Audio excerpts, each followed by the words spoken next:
अगर आप रूढ़िवादी सोच के हैं तो वीडियो देखते हुए काफी गुस्सा आ सकता है। आपके होने वाले गुस्से और नफरत के लिए सॉरी तो बिल्कुल नहीं बोलेंगे। चाचा समय रहते सोच बदल लो, ठीक है। गांव के किनारे झाड़ियों में प्रेमिका संग प्रेमी कर रहा था गुटरगू। गांव वालों ने कराया जूता मार मार कर शादी। पड़ोस के गांव के आशिक से घंटों फोन पे बात करती थी लड़की। गुस्साए लड़की के परिजनों ने उतारा मौत के घाट।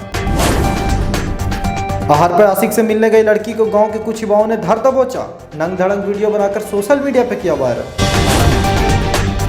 लड़के को था दूसरी जाति की लड़की से प्यार, लेकिन समाज को था इनकार। अब पेड़ से लटका मिला दोनों का शव।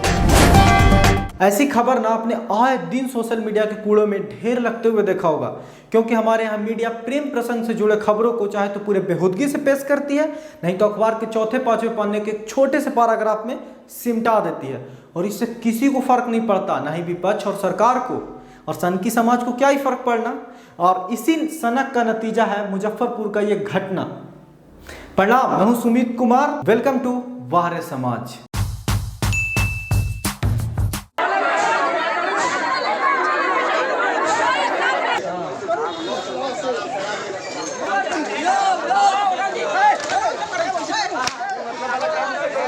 ये जो घटना देख रहे हैं ना, ये मुजफ्फरपुर जिला के कांटी थाना अंतर्गत सोनवासा गांव की है, जहां पे एक युवक अपने प्रेमिका से मिलने उसके घर जाता है, जिसके बाद प्रेमिका के पिता और भाई मिलकर उसकी हत्या करते हैं, उसके गुप्तांग काटते हैं और उसके बाद फरार हो जाते हैं।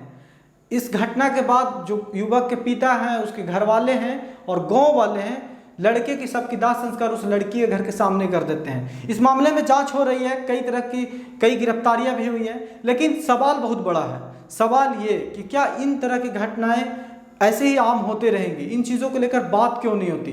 क्यों किसी को फर्क नहीं पड़ता? कई युवक युवतियों को इन चीज़ों में डालकर, इन चीज़ों में फंसाकर, जबरदस्ती शादी को अंजाम देकर जिंदगी बर्बाद किया गया है। आपने आए दिन देखा होगा सोशल मीडिया पर इस तरह के वीडियो तैरते रहते हैं, जिसमें कहीं किसी लड़की या लड़के की जबरदस्ती शादी करवाई जा रही होती है, कहीं नंग धड़ंग करके वीडियो बना के वायरल किया जा रहा होता है, कहीं पिटाई की जा रही होती है, क्योंकि वो मिलने गया था किसी से कहीं भी।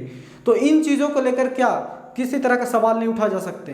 क्या इन चीज़ों पर बात नहीं हो सकती? इसको लेकर कार्रवाई नहीं हो सकती? और कार्रवाई नहीं क्यों होती है, इस पर भी बात करना बहुत ज़रूरी है। तो कई बार इन चीज़ों को लेकर सवाल इसलिए नहीं होती क्योंकि एक समाज का जो बड़ा तबका है इसका समर्थन कर रहा होता है। समाज के एक ठेकेदार हैं जिनको इज्जत के पूरा ठेका उन्हीं पे है।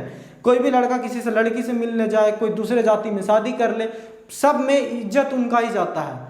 वो तब इज्जत नहीं जाता जब वो किसी की मर्डर कर दें, किसी की जात निकाला कर दें, जात के आधार पर किसी के साथ भेदभाव कर दें, घोड़ी चढ़ने से रोक दें, तब उनकी इज्जत नहीं जाती। लेकिन इन घटनाओं में उनकी इज्जत जरूर चली जाती है।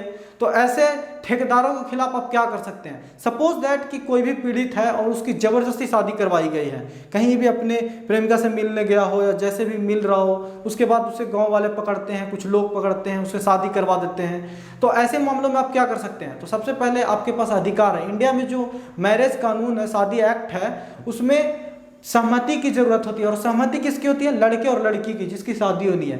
उसके अलावा किसी की भी सहमति या असहमति मायने नहीं रखता है। तो ऐसे में अगर आपकी सहमति नहीं है, आप अगर पीड़ित है या कोई भी व्यक्ति आपके जानने वाले पीड़ित है, लड़का और लड़की, तो अगर उसकी सहमति नहीं है तो कोई भी उसके सहमति के बगैर शादी नहीं करवा सकता। और अगर ऐसी शादी करवाई जाती है जबरदस्ती, तो संविधान में आपका पूरा अधिकार है कि ऐसी शादी को चुनौती दें। ना सिर्फ उन लोगों पे कार्रवाई होगी बल्कि वो शादी भी रद्द किया जाएगा। तो ये तो था कि जब सहमति की बात आती है बालिग हो तब, लेकिन कई बार ऐसे मामले में जो लड़का और लड़की होते हैं वो नाबालिग होते हैं। नाबालिग में भी जबरदस्ती शादी की घटना अगर होती है तो इसमें तो जो शादी करवाने वाले लोग हैं, जो बसी तबका समाज के जो ठेकेदार हैं, उन पे और भी कार्रवाई होगी। ना सिर्फ जबरदस्ती शादी को लेकर बल्कि मैरिज एक्ट को लेकर भी, क्योंकि नाबालिग की शादी के मामले में तो सहमति की बात ही नहीं होती। चाइल्ड मैरिज इंडिया में गैर कानूनी है, ये आपको बहुत अच्छी तरह से मालूम है। अब दूसरा पहलू इसका ये है कि समाज का एक तबका ऐसा भी है जो बहुत ही रूढ़िवादी है, इन चीज़ों को सही मानता है, कहीं ना कहीं जस्टिफाई करता है। मेरे वीडियो को देख के भी सोच रहा होगा कि बड़ी आया ज्ञान पेल हैं, तो क्या करें, मतलब अपनी इज्जत लुटवा दें, माँ बहन की इज्जत ना बचाएं, अपनी इज्जत, तुम्हारा तो इज्जत नहीं है, तुम्हारे घर में माँ बहन नहीं है क्या, तुम्हारे साथ ये होगा तो तुम क्या करोगे? मुझे पता है ऐसी चीज़ें, ऐसे सोचने वाले बहुत लोग हैं।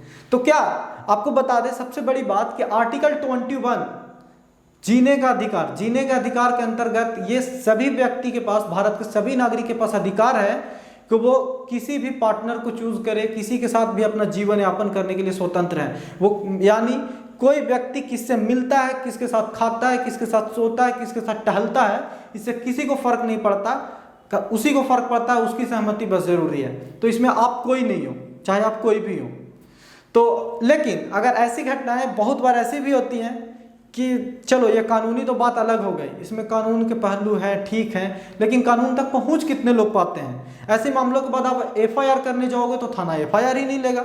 बहुत बार तो ऐसी घटनाओं का अंजाम, जो शादियां कराई जाती है वो थाने में कराई जाती हैं, इसमें पुलिस वाले भी इन्वॉल्व होते हैं जबरदस्ती करवाने में। बताइए, तो ऐसे घटनाओं के बाद आप क्या करेंगे? तो आपको बता दें, चूंकि यह शादी करने का अधिकार, पार्टनर चुनने का अधिकार, जीवन जीने के अधिकार के अंतर्गत आता है और जीवन जीने का अधिकार मौलिक अधिकार है, तो ऐसे में संविधान अधिकार देता है कि मौलिक अधिकार के जब उल्लंघन की बात आती है तो आप डायरेक्ट सुप्रीम कोर्ट और हाई कोर्ट दोनों जगह जा सकते हैं। पहले आप हाई कोर्ट 226 अनुच्छेद 226 है जो जिसके अनुसार आप हाई कोर्ट जा सकते हैं, और अनुच्छेद 32 जिसके अनुसार आप सुप्रीम कोर्ट जा सकते हैं ऐसे मामलों में।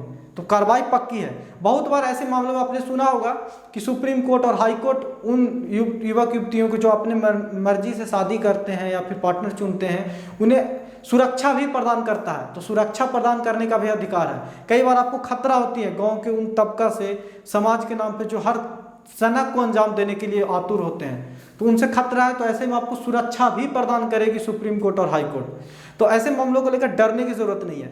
और ऐसे वीडियो को ना आप जरूर से शेयर कीजिए हर लोगों तक, ताकि जागरूकता हो, क्योंकि कई बार जागरूकता के अभाव में ऐसी घटनाओं को अंजाम दिया जाता है। जो दोनों पीड़ित और जो इस घटना में शामिल होते हैं, जो लोग शादी करवाने में, जबरदस्ती पीटने में या इस तरह के करतूत में शामिल होते हैं, उन्हें भी नहीं पता होता कि वो जो कर रहे हैं वो सही है या गलत, क्योंकि कानून के प्रावधानों से हर लोग वाकिफ नहीं होते। उन्हें लगता है कि जो समाज कर रहा है कि अंतर जातीय विवाह अवैध है, दूसरे से मिलना गैर कानूनी है, लड़का लड़की शादी कर रहा है तो उससे इज्जत जा रही है, तो उसे भी लगता है कि सही है और इसमें हर कुछ किया जा सकता है। तो ऐसे में जागरूकता बहुत जरूरी है, क्योंकि अल्टीमेटली वो एक व्यक्ति जो कि नहीं जानता है इस कानूनों के बारे में और इस प्रावधान से वाकिफ नहीं है, उस पर भी ये कार्रवाई होगी और जाने अनजाने में वो हवालात में होगा। और अगर इन सब के बावजूद भी अगर आपको डर लगता हो कि समाज के वो तबका जो कि हर चीज करने पे आतुर है, उसके खिलाफ नहीं जा सकता मैं, तो ऐसे मामलों में आप हमें इस नंबर पे संपर्क कर सकते हैं। यकीन दिलाते हैं कि इन मुद्दों में आपका साथ जरूर देंगे और सवाल उठाएंगे,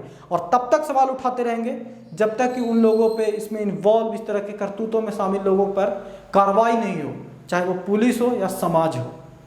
वीडियो अगर फेसबुक पेज पे देख रहे हैं तो पेज को फॉलो जरूर कर लीजिए, यूट्यूब पे देख रहे हैं तो सब्सक्राइब करके बेल आइकन जरूर दबा लीजिए। सच बिहार के साथ जुड़े रहिए, ताकि और भी जो ग्राउंड रिपोर्ट और इस तरह के इंपॉर्टेंट मुद्दों पे न्यूज़ आए, उस पर आप बने रहें।